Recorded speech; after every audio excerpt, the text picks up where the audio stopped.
ईशान किशन को लेकर जब यह खबर आई कि ईशान टी20 के बाद ओडीआई में भी शामिल होने वाले, वो न्यूजीलैंड सीरीज का हिस्सा होंगे, तो पल भर को मन में यह ख्याल आया कि यार ईशान किशन ने किस्मत रातों रात बदली कैसे।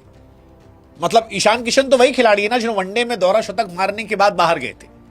क्या ये सिर्फ टैलेंट है या वक्त, जज्बात, हालात बदल गए हैं या कुछ कैलकुलेशन है जो उनके फेवर में आ गई है?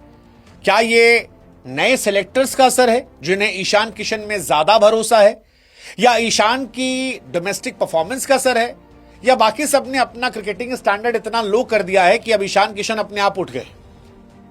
पिछले 7-8 दिनों में ईशान किशन की किस्मत ने वक्त, जज्बात, हालात सब पलट दिए। और ईशान खुद कह रहे होंगे कि हे हरिराम कृष्ण जगन्नाथम, क्या हो गया, कैसे हो गया? बाकी वाले कह रहे होंगे गमछा उतर गया। मतलब टी20 वर्ल्ड कप में ईशान किशन की एंट्री होती है। मुझे यह लगता है उनकी परफॉर्मेंस देखकर कि यार ईशान को आप प्लेइंग 11 का हिस्सा भी बना सकते हो, दो इट्स नॉट इजी, बट आप सोच सकते हो क्योंकि ईशान ने 6 नंबर पर उतरकर शतक लगाए हैं। यानी वो कह रहे हैं कि संजू सैमसन अगर लॉक्ड हैं तो आप फिनिशर के तौर पर भी देखो ना साहब, मैं नीचे शतक लगा रहा हूं, बैक टू बैक लगा रहा हूं। और इसीलिए सवाल उठता है कि बदला क्या है। खबर आ रही है कि ऋषभ पंत को शायद मौका नहीं दिया जाएगा। ऋषभ इंडिया के बैकअप विकेटकीपर रहे हैं ओडीआईज में। ऋषभ पंत कमाल के खिलाड़ी हैं, अच्छे प्लेयर हैं, तगड़े प्लेयर हैं, बट व्हाइट बॉल क्रिकेट में वो स्ट्रगल कर रहे हैं। और अब खबर आ रही है कि ध्रुव जुरेल हो, ऋषभ पंत हो, जितेश शर्मा हो, ईशान सबको रिप्लेस कर रहे हैं। टी20 में जहां वो संजू सैमसन के बैकअप विकेटकीपर होंगे तो वहीं पर ओडीआई में वो बैकअप बन जाएंगे इनके। रेड बॉल में भी ध्रुव जुरेल और पंत को मेहनत करनी पड़ेगी, वरना वहां पर भी अभी तो नहीं लेकिन देर सवेर वो अपना नाम दे देंगे।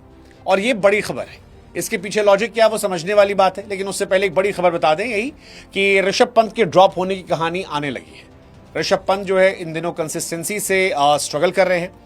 केएल राहुल ऑब्वियसली पहले प्लेयर होंगे जो विकेटकीपर के तौर पर चुने जाएंगे और ईशान दूसरे होंगे। अब इसमें एक कहानी तो आती है, ईशान किशन पर वो वाली लाइन सही बैठती है कि अगर आपका सिलेक्शन ना हो रहा हो तो आप दरवाजे खोले मत, दरवाजे तोड़ कर घुस जाए।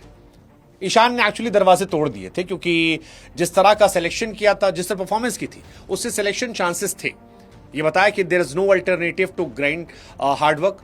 सबसे ज्यादा आप रन बनाइए, सेलेक्टर्स आपको देखेंगे, सोचेंगे आपके बारे में, और ये सारी बातें होंगी। लेकिन क्या एक फैक्टर ये भी हो सकता है कि जो नए हमारे सेलेक्टर्स हैं वो ईशान की तरफ भी देख रहे हैं? आई एम श्योर कि ईशान को लेकर जिस तरह से हम सब में सिंपैथीज थी कि यार ईशान से गलत हुआ था, वो अच्छा कर रहे थे, परफॉर्मेंस की वजह से नहीं, उनको एक रीजन देकर बाहर कर दिया गया था।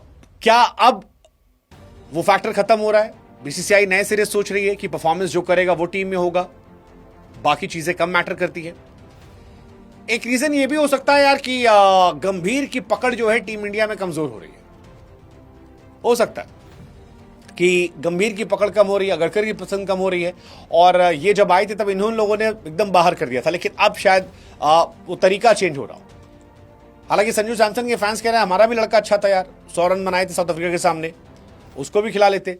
लेकिन ईशान किशन डबल 100 मारकर बाहर हुए थे, डबल 100 मारकर, और अब मतलब वो टीम में आ रहे। ईशान ने 933 रन बनाए हैं 42 के एवरेज से।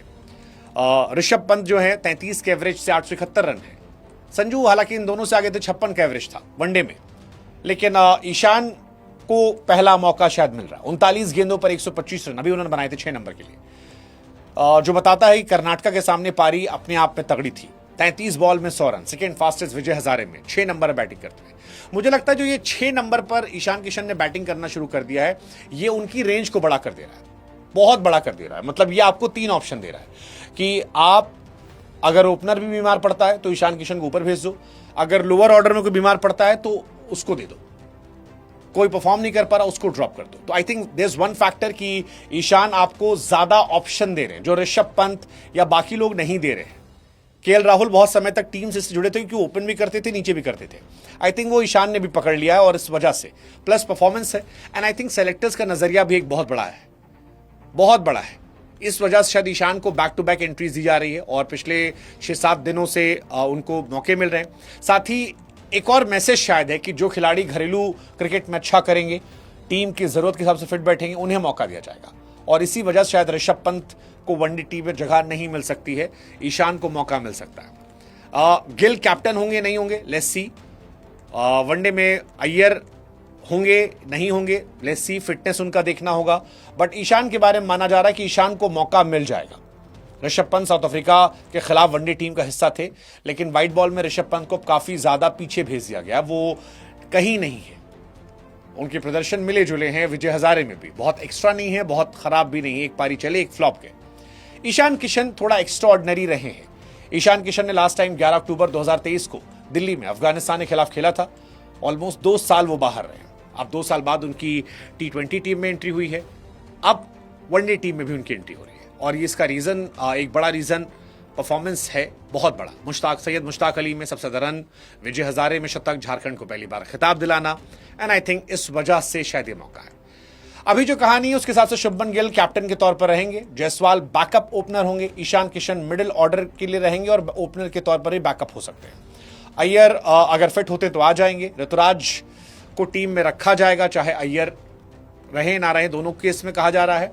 ऋषभ पंत ड्रॉप हो जाएंगे, हार्दिक पांड्या बुमराह रेस्ट दिए जाएंगे, ईशान किशन आएंगे। ये बड़ी कहानी है, लेट्स सी, देखते हैं। आप बताओ, क्या ईशान किशन ने एक नई होप दी है? परफॉर्मेंस इज द की, और क्या इसमें परफॉर्मेंस के अलावा भी रोल है? इस फ्रॉम झारखंड, बिहार, क्या फैक्टर हो सकता है सिलेक्टर चेंज होने का? Never know. What's your take, let us no.